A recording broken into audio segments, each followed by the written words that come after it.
بسم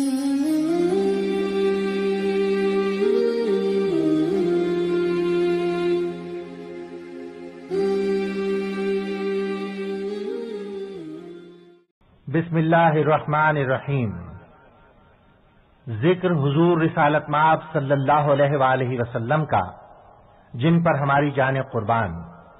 بیان سید ابو العالی مودودی رحمت اللہ علیہ کا، جن کی زندگی کا لمحہ لمحہ اعلی کلمت اللہ کی جد و جہد میں گزرا۔ موضوع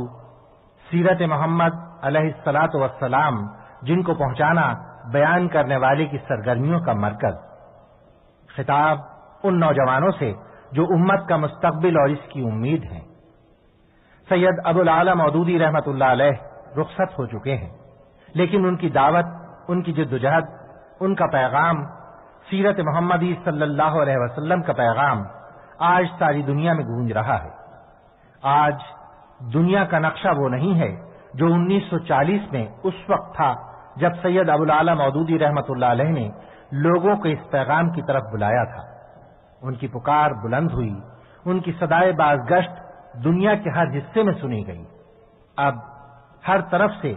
احیاء اسلام کی لہریں اٹھ رہی ہیں۔ بنیاد پرستوں کے خوف نے مغرب کی نیندیں اڑا دی ہیں۔ یہ پیغام کیا ہے؟ اللہ کے رسول صلی اللہ علیہ وسلم اپنے نام لیواؤں سے کیا چاہتے ہیں؟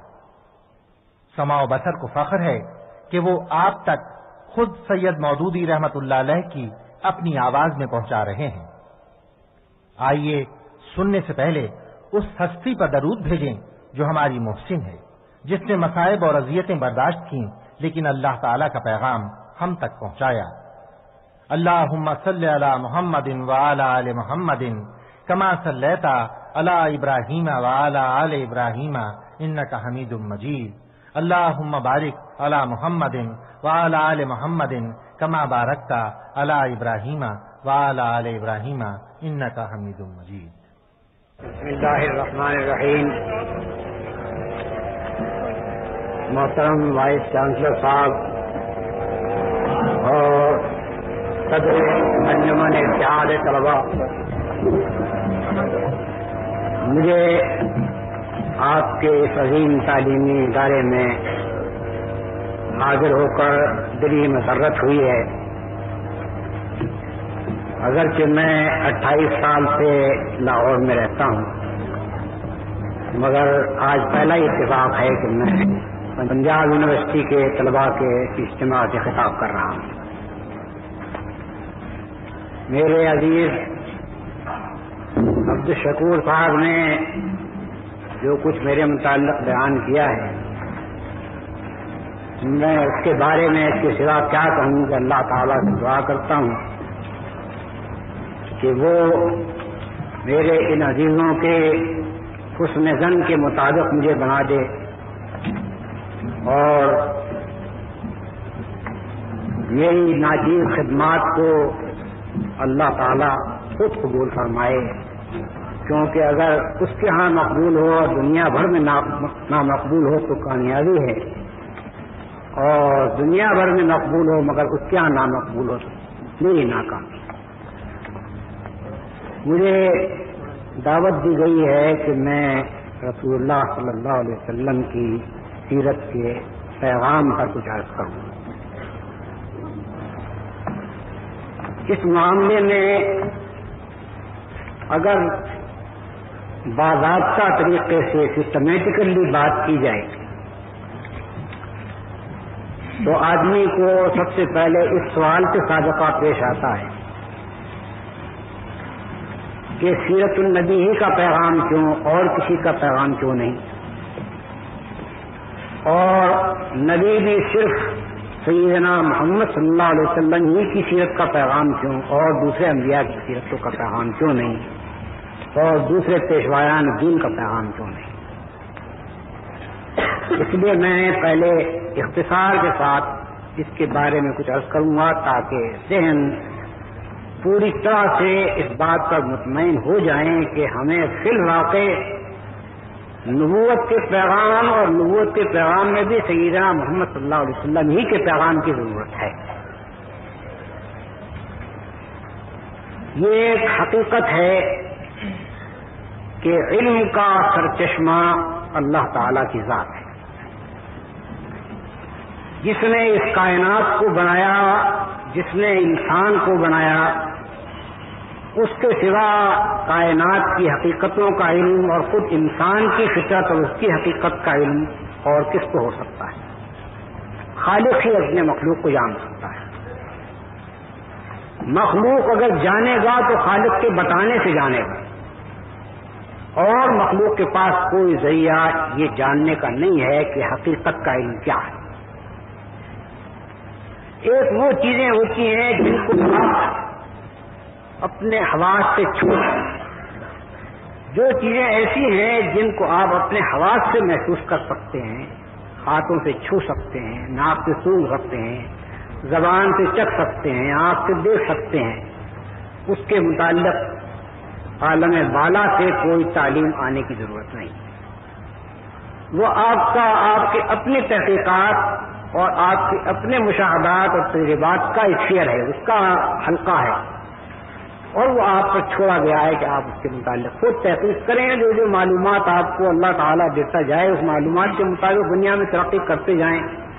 اور دنیا میں جو کچھ طاقتیں موجود ہیں ان کو استعمال کرتے جائیں۔ لیکن آخری حقیقتیں جن کو الٹیمیٹ ریئلٹیز کہا جاتا ہے، ان کو جاننے کا کوئی ذریعہ اللہ تعالیٰ کے بتانے کے سوا نہیں۔ کسی بڑے سے بڑے فلسفی سے پوچھ لیجئے کہ بھائی آپ کس طرح سے الٹیمیٹ ریئلٹی کی طرف پہنچنے کی کوشش کرتے ہیں، تو وہ کہے گا کہ ہم منطقی طریقے سے استدلال کرتے ہیں، سوچتے ہیں، غور و فکر کرتے ہیں، سوچ کر غور و فکر کر کے آخری حقیقتوں کے متعلق کوئی بڑے سے بڑا فلسفی بھی جن نتائج پر پہنچا ہے ان پر وہ قسم نہیں کھا سکتا کہ یہی حقیقتیں ہیں، بلکہ ان پر وہ خود ایمان بھی نہیں لا سکتا، کیونکہ اس کو یقین نہیں ہے کہ میں نے الٹیمیٹ ریئلٹیز کو پا لیا ہے۔ علم اگر پہنچتا ہے تو صرف اللہ تعالیٰ سے پہنچتا ہے، کیونکہ وہی حقائق کا جاننے والا ہے، اور جس ذریعے سے اللہ تعالیٰ انسان کو حقیقتوں کا علم دیتا ہے وہ ذریعہ ہے انبیاء علیہ السلام۔ تمام انسانوں کے پاس کوئی کتاب چھاپ کر اللہ تعالیٰ نے آج تک نہیں بھیج دی ہے کہ بھئی یہ ہے کائنات کی حقیقت اور یہ ہے تمہاری حقیقت، اور اس کائنات کے اندر تمہیں اس طرح کام کرنا چاہیے اور ان اصولوں کی پیروی کرنی چاہیے۔ ظاہر بات ہے آپ خود جانتے ہیں کہ یہ سب سے بڑا بنیادی علم ہے جو انسان کو حاصل ہونا چاہیے، جس کی انسان کو ضرورت ہے، جس کے لیے انسان آغاز آخرین سے برابر تلاش و تحقیق کرتا رہا ہے کسی طرح سے یہ علم حاصل ہو، لیکن یہ علم انسان کے پاس براہ راست نہیں آ گیا۔ یہ علم صرف انبیاء علیہ السلام کو دیا گیا ہے کہ وہ انسانوں تک پہنچائیں۔ اب اس کے بعد دیکھیے کہ انبیاء علیہ السلام دنیا میں بہت سے گزرے ہیں۔ ہمارے اپنے ہاں کی احادیث میں یہ بات بیان کی گئی ہے کہ 1,24,000 انبیاء دنیا میں آئے۔ قرآن مجید بھی کہتا ہے کہ ہر قوم میں نبی آئے ہیں، لکل قوم ہاد، لیکن آپ کے پاس ان انبیاء میں سے جن کا ذکر قرآن میں کیا گیا ہے، کس کی تعلیم محفوظ طریقے سے پہنچی ہے اور کس کی سیرت قابل اعتماد طریقے سے آپ نے پائی ہے؟ حضرت نوح علیہ السلام، حضرت ابراہیم علیہ السلام، حضرت یعقوب، یوسف، حضرت موسیٰ علیہ السلام، حضرت عیسیٰ علیہ السلام، ان میں سے کسی کی بھی تعلیم اور کسی کی زندگی کے حالات بھی ایسی تفصیل کے ساتھ، ایسے معتبر طریقے سے اور ایسے محفوظ طریقے سے ہم کو نہیں پہنچے کہ ہم یہ جان سکیں کہ وہ فی الواقع کیا ہدایت لے کر آئے تھے اور ان کی سیرت کیا تھی جس کی ہم پیروی کریں، جس سے ہم رہنمائی حاصل کریں۔ اگر ان سارے انبیاء کی سیرت کوئی شخص لکھنا چاہے تو چند صفحات میں سب کی سیرت ختم کر سکتا ہے، کیونکہ اس سے زیادہ مواد موجود نہیں ہے اس کے مطابق، اور جو مواد موجود ہے قرآن مجید کو چھوڑ کر کوئی ایسی چیز نہیں ہے جو ان کے بارے میں اس وقت دنیا میں موجود ہو جس کی کوئی سند پیش کی جا سکے کہ ہم کو اس سند سے وہ حالات پہنچے ہیں، وہ تعلیمات پہنچی ہیں۔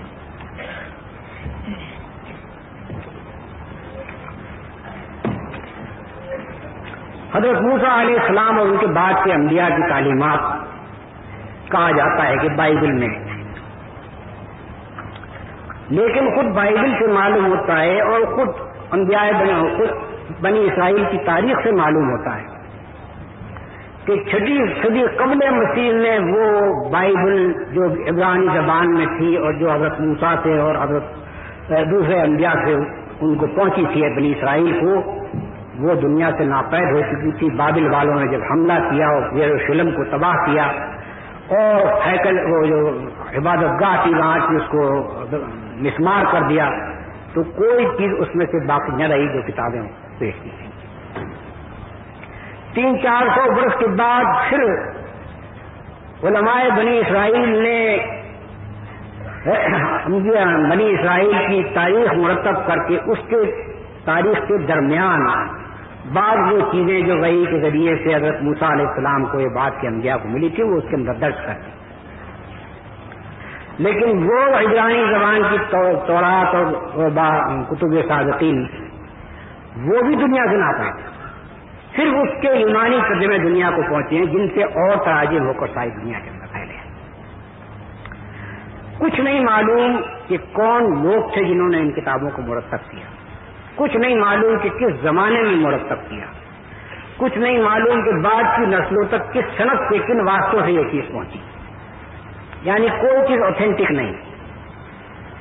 میں قطن کی اس کے جذبات کو صدمہ نہیں پہنچانا چاہتا، لیکن علمی بات تو علمی بات ہی ہے۔ اسی طرح سے مثلا حضرت عیسیٰ علیہ السلام، انہوں نے اپنی زندگی میں جو وحی جو الہام ان کے اوپر ہوا اپنی زندگی میں ایک لفظ اس کا نہیں لکھوایا، اور ان کے پیرووں نے اس کو یاد بھی نہیں کیا۔ ان کے کافی مدت بعد کچھ لوگوں نے اپنے طور پر حضرت عیسیٰ علیہ السلام کے حالات زندگی، ان کی جیوگرافی لکھنی شروع کی۔ وہ سب یونانی بولنے والے تھے، حالانکہ حضرت عیسیٰ علیہ السلام اور ان کے پیرووں کی زبان آرامی تھی، آرامائک جس کو کہتے ہیں۔ تو ان یونانی مصنفین نے جو ان کو روایات ملی آرامی زبان میں بولنے والوں کے ذریعے سے، ان روایات کو حضرت عیسیٰ علیہ السلام کی بایوگرافی میں جمع کرتے ہیں۔ اس کے اندر کوئی اس بات کی شہادت نہیں پیش کی گئی ہے کہ ان لوگوں کو کس ذریعے سے حضرت عیسیٰ علیہ السلام کے حالات اور اقوال پہنچے، سند کیا ہے، کون سے واسطے جن سے ان کو پہنچے۔ پھر خود یہ نہیں معلوم کہ یہ کتابیں لکھنے والے کون تھے، کس زمانے میں تھے۔ 70 کے قریب حضرت عیسیٰ علیہ السلام کی یہ سوانح عمریاں لکھی گئیں، جن کے اندر ان کے اقوال اور ان کے افعال اور ان کے کارنامے بیان کیے گئے تھے۔ ان میں سے صرف 4 کو چرچ نے قبول کیا اور باقی سب کو رد کر دیا گیا، لیکن ہمیں آج تک یہ نہیں بتایا گیا کہ قبول جو کیا گیا تو کیوں کیا گیا اور رد جو کیا گیا تو کیوں کیا گیا۔ یہ 4 انجیلیں بھی صاف لکھا ہوا ہے کہ یہ لوقا کی انجیل ہے، یہ متی کی ہے، یہ مرقس کی ہے، یہ یوحنا کی ہے، یعنی کوئی حضرت عیسیٰ کی انجیل نہیں ہے، اور حضرت عیسیٰ کی کہا بھی نہیں جا سکتا کیونکہ اس میں حضرت عیسیٰ کے حالات درج ہیں۔ اب اسی طرح سے دنیا کے جو دوسرے پیشوایان مذاہب ہیں ان کے بارے میں بھی آپ دیکھ لیجئے۔ مثلا سب سے زیادہ قدیم زردشت ہے۔ زردشت کی کتاب زند اوستھا دنیا سے ناپید ہے، اصل زبان سے پائی نہیں جاتی۔ اس کی کتاب کے اوپر کا جو ترجمہ فاضل میں تفسیر کے ساتھ کیا گیا تھا، اس کے چند منتشر اجزاء آج دنیا میں موجود ہیں، جن سے کچھ نہیں معلوم ہوتا کہ زردشت کی زندگی کیا تھی، اس کے حالات کیا تھے، اس کی تعلیمات کیا تھی، کوئی تفصیل نہیں معلوم ہوتی، اور پھر یہ نہیں معلوم ہوتا کہ یہ کتاب اور یہ منتشر اجزاء کس ذرائع سے ہمیں پہنچے۔ ایسے ہی معاملہ مثلا مشہور ترین شخصیت دنیا کی بودھ تھی۔ بودھ نے کوئی کتاب دنیا میں نہیں چھوڑی، بلکہ صحیح سے کوئی کتاب پیش ہی نہیں کی۔ اس کے پیرووں نے اس کے مرنے کے 100 سال بعد سے اس کے اقوال اور اس کے حالات کو جمع کرنا شروع کیا، اور صدیوں تک یہ جمع کرنے کا سلسلہ چلتا رہا، مگر جتنی کتابیں جو اصل کتابیں بودھ مذہب کی مانی جاتی ہیں، ان میں سے کسی کے اندر بھی کوئی سند اس بات کی درج نہیں ہے کہ کس ذریعے سے ان مرتب کرنے والوں کو بودھ کے حالات پہنچے اور بودھ کے اقوال پہنچے۔ تو اب یہ اگر ہم انبیاء علیہ السلام کی طرف رجوع کرتے ہیں ہدایت اور رہنمائی کے لیے، اور ہمارے لیے اس کے سوا کوئی چارہ نہیں ہے کہ ہم کسی ایسے نبی کی طرف رجوع کریں جس نے کوئی بالکل مستند و قابل اعتماد کتاب چھوڑی ہو جس کے اندر کسی قسم کی تحریف نہ کی گئی ہو، کسی قسم کی آمیزش نہ کی گئی ہو، اور جس کے مفصل حالات اور معتبر حالات، قابل اعتماد حالات ہمیں ملے ہوں تاکہ ہم ان سے رہنمائی حاصل کریں، کیونکہ جس چیز کے اوپر ہم خود اعتماد نہ کر سکیں یہ معتبر ذریعے سے ملی، اس سے رہنمائی کیسے حاصل کریں گے؟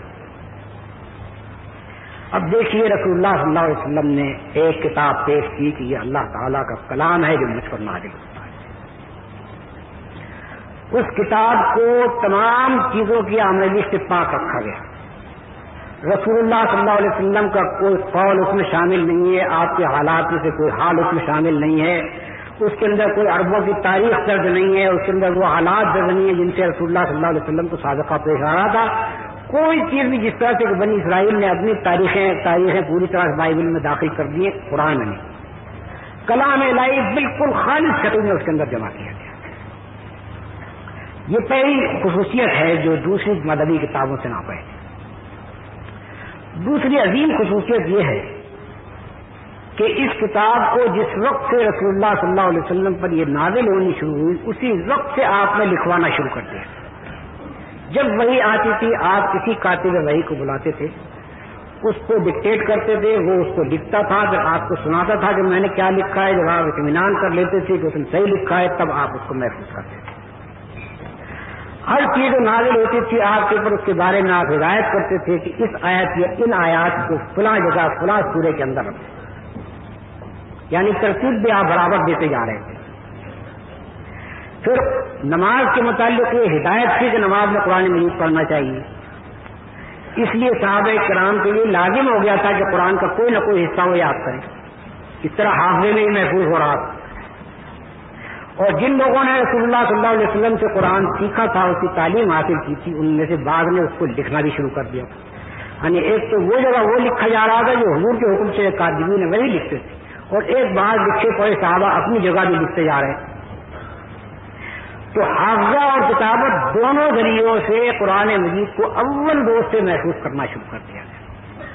رسول اللہ صلی اللہ علیہ وسلم جب دنیا سے رخصت ہوئے ہیں تو جس طرح سے قرآن مکمل ہوا اسی طرح سے وہ مکمل لکھ بھی لیا گیا، اسی طرح سے وہ مکمل یاد بھی کر لیا گیا۔ حضرت عثمان رضی اللہ تعالیٰ عنہ کے زمانے میں جب قرآن مجید کی نقلیں دنیا اسلام میں مستند نقلیں سرکاری طور پر دنیا اسلام کے مراکز میں بھیجی گئی، اس وقت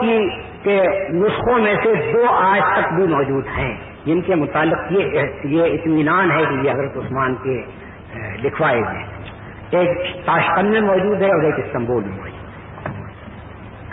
اس وقت سے لے کر ہمارے زمانے تک جتنے قرآن کے نسخے ہیں، ایک عجیب واقعہ ہے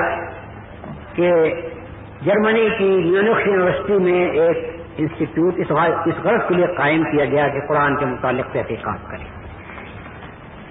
اس نے تمام دنیا اسلام کے مختلف حصوں سے مختلف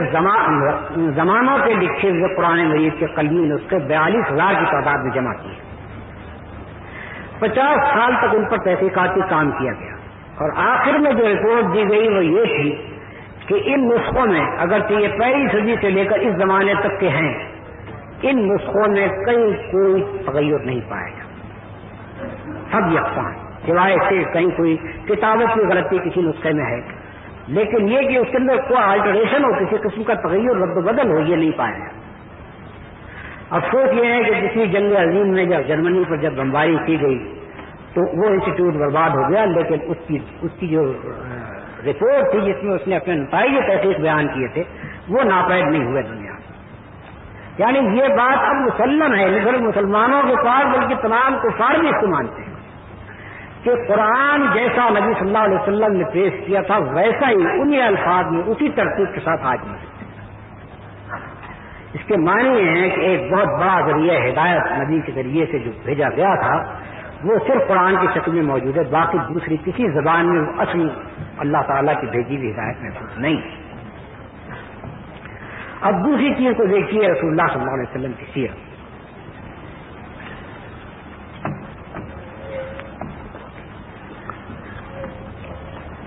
ابتدائی اسلام سے لے کر رسول اللہ صلی اللہ علیہ وسلم کی زندگی کی آخری ساعت تک جتنے لوگوں نے آپ کو دیکھا، آپ کے حالات زندگی دیکھے، آپ کے اقوال سنے، آپ کی تقریریں سنی، آپ کو کسی چیز کا حکم دیتے سنا اور کسی چیز سے منع کرتے سنا، ان میں سے ایک عظیم تعداد میں جو بعض محققین کے نزدیک 1 لاکھ تک پہنچتی ہے، اتنے آدمیوں نے بعد کی نسلوں تک منتقل کیا۔ رسول اللہ صلی اللہ علیہ وسلم نے بعض احکام لکھوا کر بھی بھجوائے تھے بعض مقامات پر، اور بعد کے لوگوں کو وہ ملے۔ حضور کی زندگی میں کم از کم 6 آدمی ایسے تھے جنہوں نے آپ کے حالات اور آپ کے اقوال نوٹ کر لیے تھے اور آپ کو سنا دیے تھے، وہی بعد کے لوگوں کو ملے۔ حضور کی وفات کے بعد کم از کم 50 صحابہ ایسے ہیں جنہوں نے آپ کے اقوال اور افعال اور حالات جمع کیے اور وہ بھی لوگوں کو ملے۔ یہ چشم دید لوگوں اور ایسے لوگوں کے جن کے کانوں نے آپ کی باتیں سنی، ان لوگوں نے مرتب کیے تھے جو بعد کے لوگوں کو ملے۔ پھر جن لوگوں نے زبانی منتقل کیا بعد کی نسلوں تک اس علم کو، ان کی تعداد ابھی میں نے بتایا آپ کو کہ بعض محققین کے نزدیک 1 لاکھ تک پہنچتی ہے، اور یہ کوئی عجیب بات نہیں،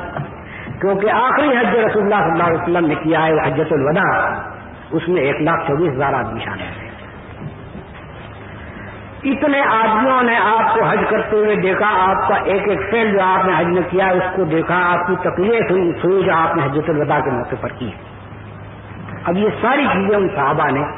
بعد کے لوگوں تک پہنچائی اور بعد کے لوگوں نے اور آگے تک کے لوگوں تک پہنچائی۔ جس طریقے سے یہ روایات ہم تک پہنچی ہیں اس میں بنیادی اصول یہ اختیار کیا گیا کہ جو شخص رسول اللہ صلی اللہ علیہ وسلم کی طرف منسوب کر کے کہتا ہے کہ آپ نے ایسا کیا یا ایسا فرمایا، اس کو پہلے یہ بتانا پڑتا تھا کہ میں نے یہ بات کس سے سنی ہے اور جس نے مجھ سے کہی ہے اس نے کس سے سنی تھی، اور اس طرح سے اوپر تک رسول اللہ صلی اللہ علیہ وسلم تک پوری کڑیاں دیکھی جاتی تھی کہ یہ ملتے ہیں یا نہیں ملتے۔ اگر کڑیاں نہیں ملتی تو روایت قابل اعتبار نہیں،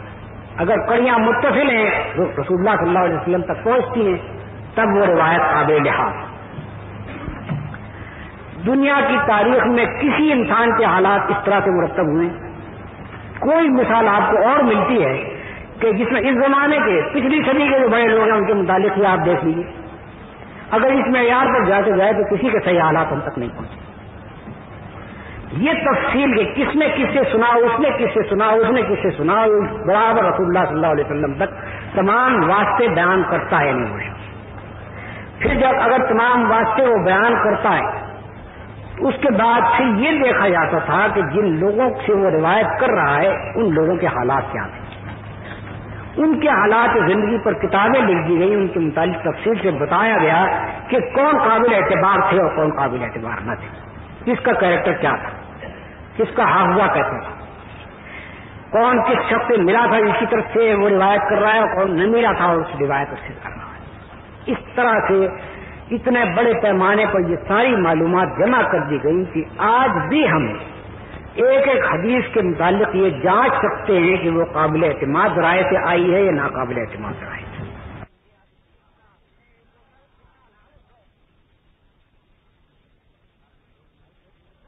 ساتھ آئی ہے، منقطع سند کے ساتھ آئی۔ اتنے معتبر طریقے سے ہم کو رسول اللہ صلی اللہ علیہ وسلم کے حالات پہنچے ہیں، اور پھر حالات کس طرح پہنچے ہیں، آپ کی ابتدائی زندگی کے حالات بھی، نبوت کے بعد کے حالات بھی، یہ بھی کہ آپ تجارت کرتے تھے تو کس طرح کرتے تھے، یہ بھی کہ آپ اپنے گھر میں رہتے تھے تو کس طرح رہتے تھے، یہ بھی کہ اپنی بیویوں اور بچوں کے ساتھ آپ کو کیا برتاؤ کیا سلوک تھا، یہ بھی کہ اپنے محلے والوں کے ساتھ آپ کو کیا سلوک تھا، یہ بھی کہ آپ نے لوگوں کو کس اخلاق کی تعلیم دی، کس چیز سے روکا، کس چیز کو ہوتے دیکھا اور منع کیا اور کسی چیز کو ہوتے دیکھا اور منع نہیں کیا۔ یہ ساری چیزیں تفصیل کے ساتھ ہیں، یہ ساری چیزیں تفصیل کے ساتھ ہیں۔ یہ تفصیل کے ساتھ معلوم ہے کہ لڑائیوں میں آپ جو تشریف دے گئے ہیں ہر لڑائی کا حال پوری تفصیل کے ساتھ معلوم ہے، کئی سندوں سے درج ہے۔ آپ حاکم بھی تھے، آپ کی حکومت کے حالات بھی سارے ملتے ہیں، آپ قاضی بھی تھے، آپ کے فیصلوں کے فیصلے بھی ملتے ہیں، مقدمات کے نظائر ملتے ہیں، یہ معلوم ہوتا ہے کہ مقدمہ کیا تھا، کیا شہادت کے پیش ہوئے آپ نے کیا فیصلہ فرمایا، پروسیجر کیا تھا مقدمے۔ یہ ساری تفصیلات سامنے آتی ہیں۔ بازار میں آپ نکلتے تھے، دیکھتے تھے لوگ خرید و فروخت کے معاملات کس طرح کرتے ہیں، اور جن کاموں کو غلط ہوتے دیکھتے تھے منع فرماتے تھے تجارت کا یہ طریقہ غلط ہے، جو کام صحیح ہوتا تھا اس کی توثیق کرتے۔ غرض یہ کہ زندگی کا کوئی شعبہ ایسا نہیں ہے جس کے متعلق آپ کی تفصیلی ہدایات نہ ملتی۔ ہم بیک وقت ایک ایسے انسان کو دیکھ رہے ہیں کہ جو ہمیں ہماری زندگی کے ہر شعبے کے متعلق رہنمائی دیتا ہے۔ یہ وجہ ہے جس کی بنیاد پر ہم یہ کہتے ہیں کہ رسول اللہ صلی اللہ علیہ وسلم کے سوا دنیا کی کوئی اور ہستی ایسی نہیں ہے جس کی طرف ہم ہدایت کے لیے رجوع کریں، جس کا پیغام ہم تلاش کریں، کیونکہ صرف وہی ایک ہستی ہے جس کی پیش کردہ ہدایت بالکل صحیح اور معتبر ذریعے سے اور بالکل قابل اعتماد ذریعے سے پہنچی۔ قرآن جو آپ نے پیش فرمایا 1400 برس پہلے جو زبان تھی، آج بھی عربی زبان اسی مقام پر ہے۔ قرآن اس کو پکڑ کے بیٹھ گیا ہے، نہ اس کی گرامر بدلی، نہ اس کی ڈکشنری بدلی، نہ اس کی تلفظ بدلا اس کا، نہ اس کے محاورے بدلے، ایک ایک چیز عربی زبان میں بالکل اسی طرح استعمال ہو رہی ہے۔ یہ بھی ایک عجیب بات ہے، دنیا کی تاریخ میں آپ نہیں دیکھیں گے کہ 1400 برس تک کسی زبان میں کوئی تغیر واقع نہ ہو۔ یہ بھی قرآن کا زور ہے کہ اس نے عربی زبان کو اس طرح رکھا ہے کہ آج بھی جو شخص عربی جانتا ہے وہ آسانی سے اسی طرح قرآن کو سمجھ سکتا ہے جس طرح سے کہ رسول اللہ صلی اللہ علیہ وسلم کے زمانے کے لوگ سمجھ سکتے ہیں۔ یہ زندہ زبان ہے اور اسی طرح محفوظ ہے جس طرح سے 1400 برس پہلے۔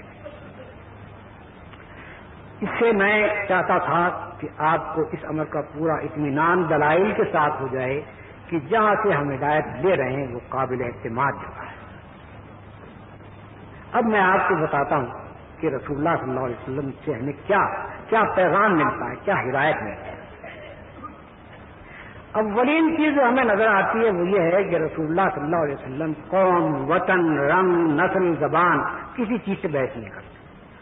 صرف انسان سے بحث کرتے اور انسان کو بتاتے ہیں کہ یہ اصول ہیں جن کی پیروی کرنا تمہارے لیے دنیا میں بھلائی اور آخرت میں نجات کا ذریعہ ہے۔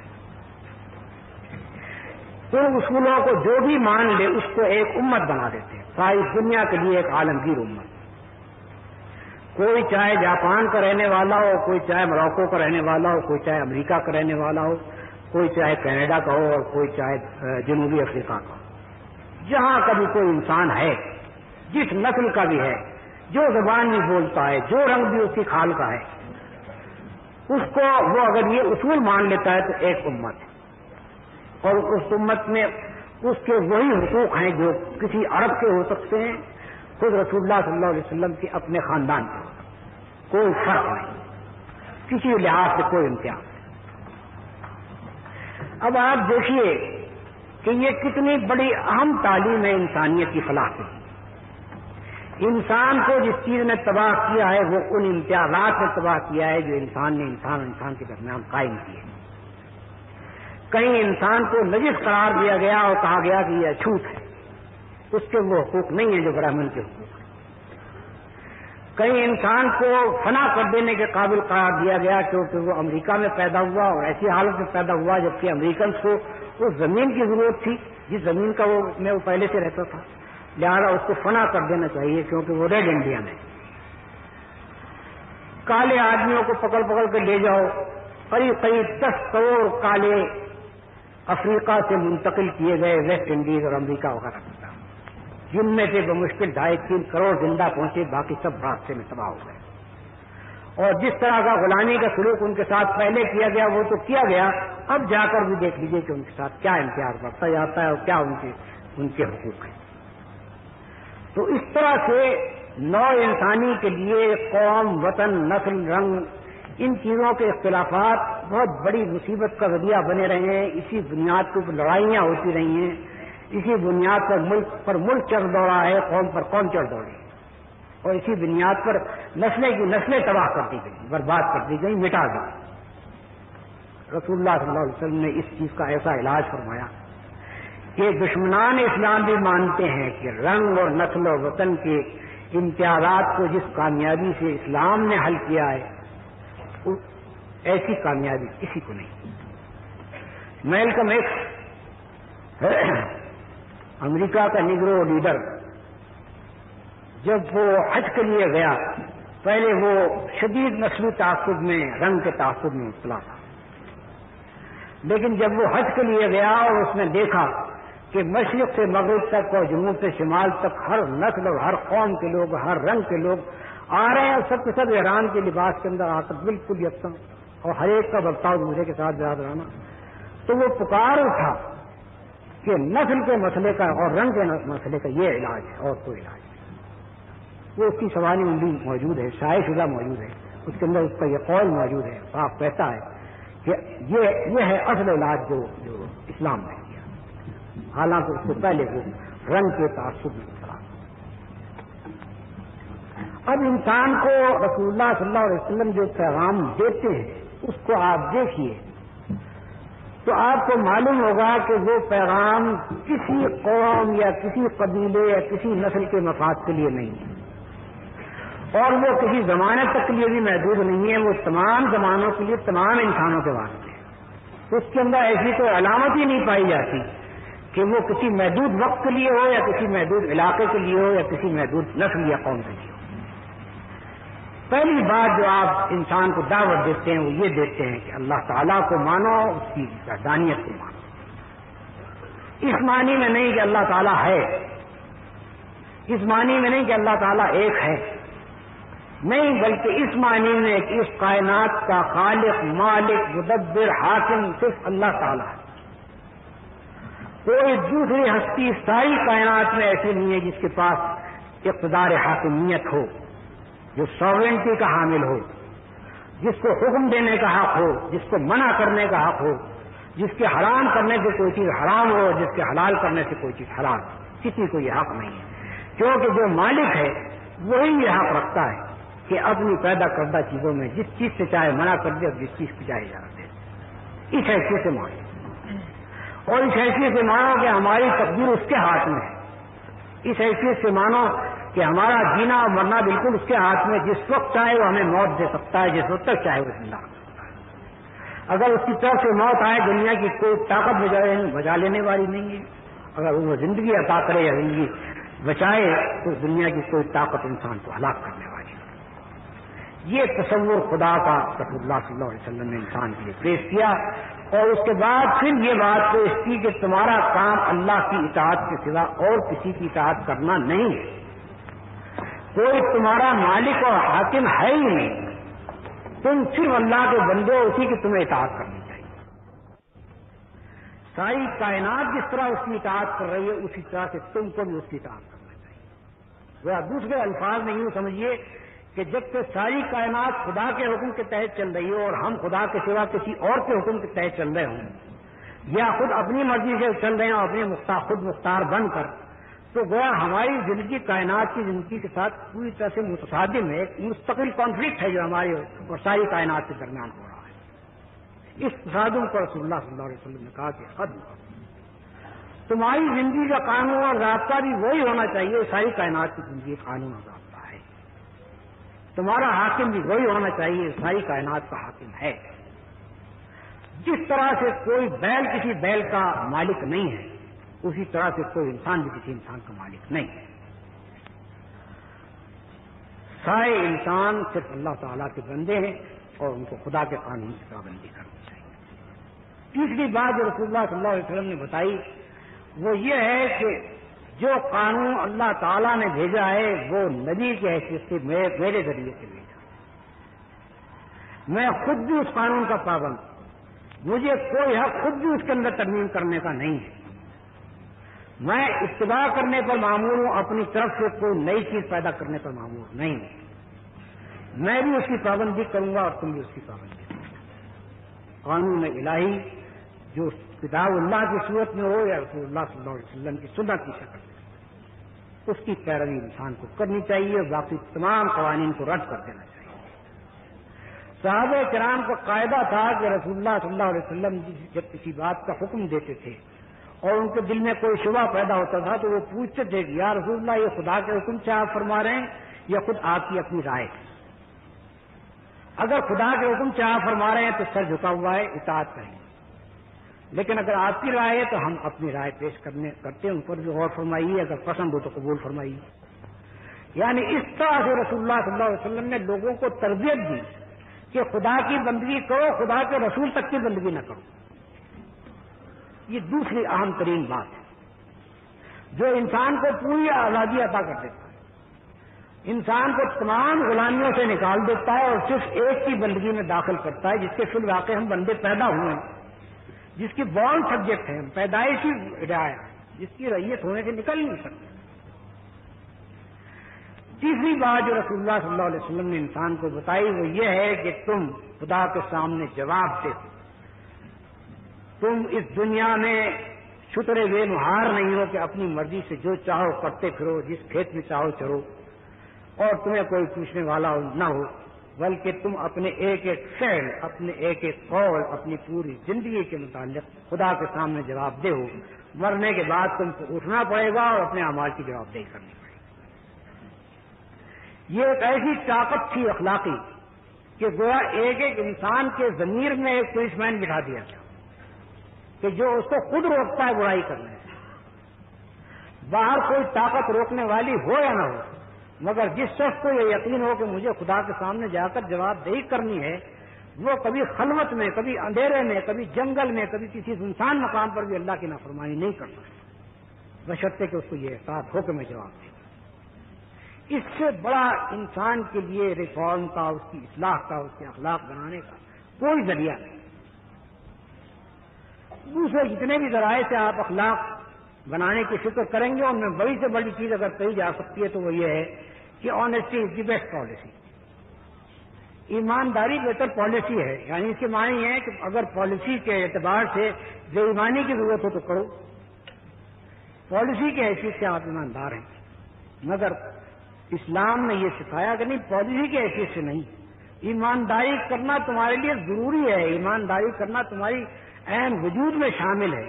تم اگر ایمانداری کے بجائے بے ایمانی سے کام کرتے ہو تو تم اپنے آپ کو حیوانات کے مقام پر گرا رہے ہو، بلکہ ان سے بدتر،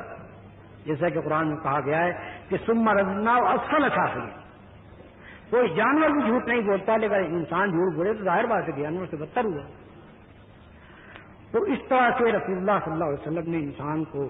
علم دیا جس سے وہ صحیح راستے پر چلے، اور اخلاق کے لیے ایسی بنیاد دی کہ جو کبھی متزلزل ہونے والی نہیں ہے، جو اس بات کی محتاج نہیں ہے کہ کوئی حکومت موجود ہو، کوئی پولیس موجود ہو، کوئی عدالت موجود ہو پکڑنے والی اور سزا دینے والی، تب آپ سیدھے راستے پر چلیں گے، ورنہ مجرم ہوں گے آپ۔ اگر کوئی دیکھنے والا نہیں ہے تو چوری کر ڈالو، قتل کر ڈالو، یہ بات نہیں۔ اسلام نے پختہ اور بنیادی طور پر ایسے اخلاقی اصول دیے جو کسی حالت میں بدلنے والے نہیں۔ اس کے بعد پھر جو سب سے بڑی بات ہے وہ یہ ہے کہ رسول اللہ صلی اللہ علیہ وسلم نے ہم کو یہ بتایا کہ اخلاق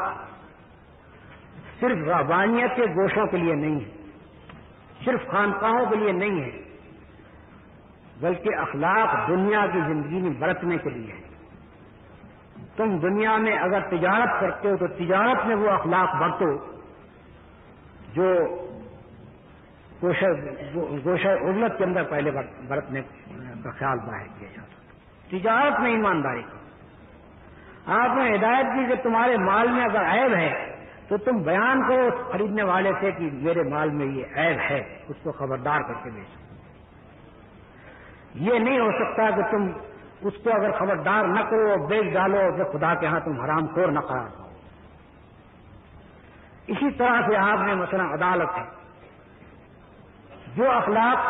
پہلے لوگ رہبانیت کے گوشوں میں ڈھونڈتے تھے، رسول اللہ صلی اللہ علیہ وسلم نے اس کو عدالتوں میں لا کر رکھا۔ آپ نے فرمایا کہ وہ قاضی جو انصاف کے ساتھ حکومت کرتا ہے، انصاف کے ساتھ فیصلے کرتا ہے، وہ قاضی جنت میں جائے گا، اور جو قاضی بے انصافی کے ساتھ فیصلے کرتا ہے وہ جہنم میں جائے گا۔ اسی طرح سے آپ نے فوج کو، آپ نے پولیس کو، آپ نے معلمین کو، آپ نے شوہر اور بیوی کو، آپ نے باپ اور بیٹوں کو، آپ نے دنیا کی زندگی کے ہر شعبے کے متعلق اخلاق کی پابندی سکھائی۔ یعنی جو اخلاق گوشوں کے لیے تھے ان کو آپ عملی زندگی میں لے آئے، اور عملی زندگی میں لا کر اس کو پوری طرح سے آپ نے نافذ کیا۔ اسی کا یہ فیض تھا کہ جو لوگ رسول اللہ صلی اللہ علیہ وسلم جب دنیا میں آئے ہیں تو آپ نے جن لوگوں کو ڈاکو پایا تھا ان کو اس حالت میں چھوڑا کہ وہ امانت دار تھے اور لوگوں کے مالوں، ان کی جانوں اور ان کی آبروؤں کے محافظ تھے۔ جو لوگ علانیہ بے انصافی کرتے تھے، علانیہ لوگوں کے حقوق مارتے تھے، جب رسول اللہ صلی اللہ علیہ وسلم نے دنیا چھوڑی تو ان کو اس حالت میں چھوڑا کہ وہ لوگوں کے حقوق ادا کرنے والے تھے، لوگوں کے حقوق دلوانے والے تھے، لوگوں کے حقوق کی حفاظت کرنے والے تھے۔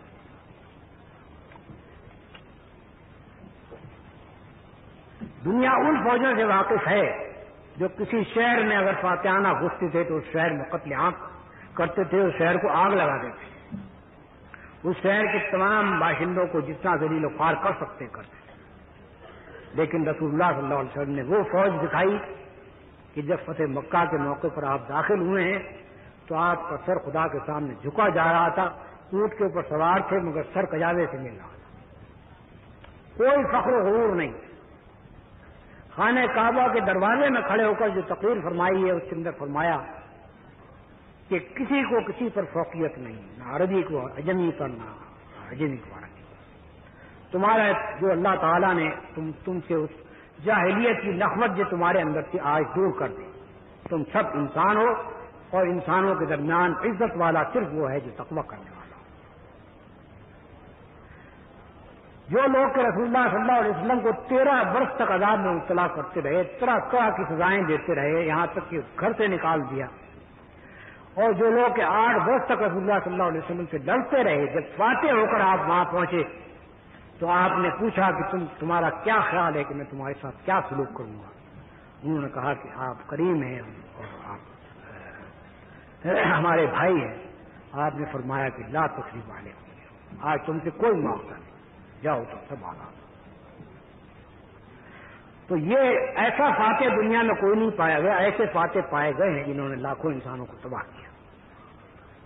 اور اسی کا نتیجہ ہے جو اسلامی تاریخ میں آپ دیکھتے ہیں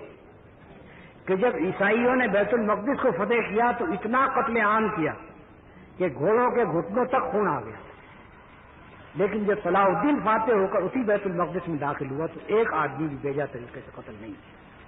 سوائے ان لوگوں کے جو لڑ کر قتل ہوئے تھے۔ باقی عام آبادی کے قتل عام کا کوئی تصور ہی وہاں نہیں پایا جاتا تھا۔ اس کو خود عیسائی مورخین تسلیم کرتے ہیں اور صلاح الدین کی برتری کو مانتے ہیں۔ سوال یہ ہے کہ صلاح الدین میں یہ برتری کہاں سے آئی؟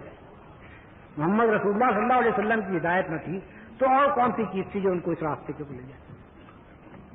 اسپین پر مسلمانوں نے بھی حکومت کی تھی، 800 برس تک حکومت کی، کبھی کوئی قتل عام نہیں کیا، لیکن جب عیسائی اسپین میں داخل ہوئے تو مسلمانوں کا قتل عام بھی کیا اور بے دریغ ان کو ملک سے تقریباً 30 لاکھ آدمیوں کو ملک سے نکال دیا، باقی لوگوں کو زبردستی عیسائی بنایا گیا اور تمام وہاں کی جو مزید کلیسا بنا دیا۔ دونوں کا فرق آپ دیکھتے ہیں، کس چیز کا نتیجہ ہے؟ مسلمانوں کے سے جو اخلاق ظاہر ہوئے وہ محمد رسول اللہ صلی اللہ علیہ وسلم کی دی ہوئی ہدایت کی بدولت تھے، اور عیسائیوں سے جو اخلاق ظاہر ہوئے وہ اس وجہ سے ظاہر ہوئے کہ ان کے پاس حضرت عیسیٰ علیہ السلام کی تعلیم محفوظ اور صحیح طریقے سے پہنچی نہیں، ان کے پاس اور کوئی ہدایت نہیں تھی سوائے اپنے نفس کی ہدایت کے یا ان پادریوں کی ہدایت کے جو اپنے آپ کو مدعی سمجھتے تھے اس بات کا کہ ہم جو کچھ زمین پر باندھتے ہیں وہ خدا آسمان میں باندھتا ہے۔ تو پادریوں کی بنائی ہوئی شریعت کی پیروی وہ کرتے تھے، خدا کی بنائی ہوئی شریعت نہیں کرتے۔ اب میں اپنی بات کو مختصر کرتا ہوں۔ بیمار ہونے کے باوجود میں نے اپنی طاقت سے بہت زیادہ وقت صرف کر دیا اور اپنی طاقت سے بہت زیادہ محنت کر ڈالی۔ اللہ تعالیٰ جو بات میں نے عرض کی ہے وہ آپ کے دلوں میں اتار دے اور آپ کو اس بات پر مطمئن کر دے کہ ہمارے لیے اگر ہدایت ہے تو صرف محمد رسول اللہ صلی اللہ علیہ وسلم کی سیرت اور ان کی دیوی ان کی لائی ہوئی کتاب اور ان کی سنت میں ہدایت ہے۔